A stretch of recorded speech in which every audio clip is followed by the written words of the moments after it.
Just last week, a video emerged that sent shockwaves across the region. A high-ranking US AFRICOM General stood before Congress, directly accusing President Traoré of misusing Burkina Faso's gold, portraying him as a corrupt and self-serving leader. The accusation was bold, even dangerous. But the story doesn't end there.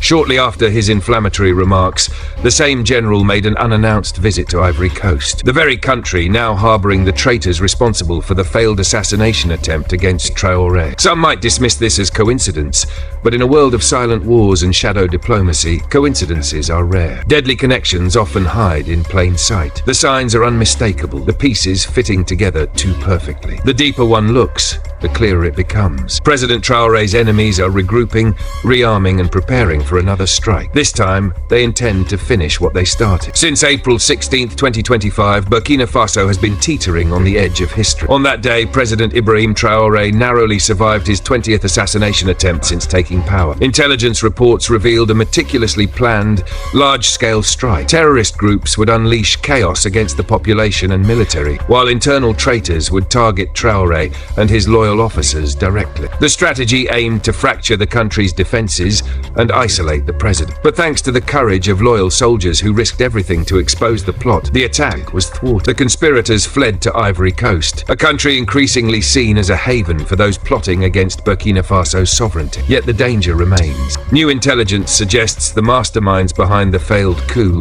have vowed to eliminate Traoré before June 2025. The reason for this deadline remains unclear, but the urgency is real and terrifying. From their new operational base in Ivory Coast, the plotters continue to refine their strategy, waiting for the right moment to strike again. Meanwhile, the political landscape grows darker. The same US AFRICOM general who publicly accused Traoré of gold mismanagement made his viral statement just days before the coup attempt. His words were not random. They were calculated to tarnish Traoré's image, paint him as corrupt and erode global sympathy before the knives came out. It's a familiar pattern. To those unfamiliar with Traoré's story, such propaganda might paint him as just another power-hungry strongman. But for those who have witnessed his defiance of foreign influence, his efforts to reclaim Burkina Faso's dignity, and his inspiration of a new generation of Africans, the truth is undeniable. Traoré's fight is not for personal power. It's a battle for independence, for the future of his people, and for the soul of a continent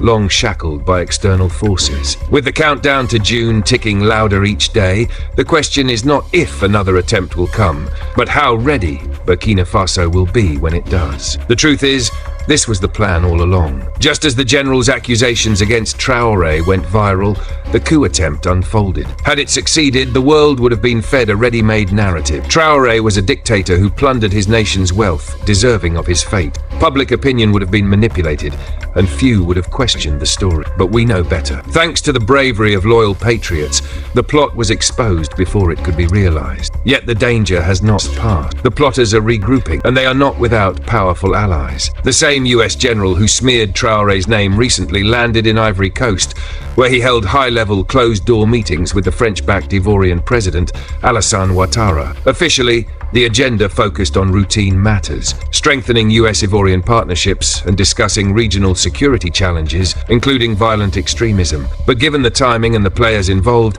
the implications are far more sinister. The shadows are moving, and Burkina Faso remains in the crosshairs. The fight for its future is far from over.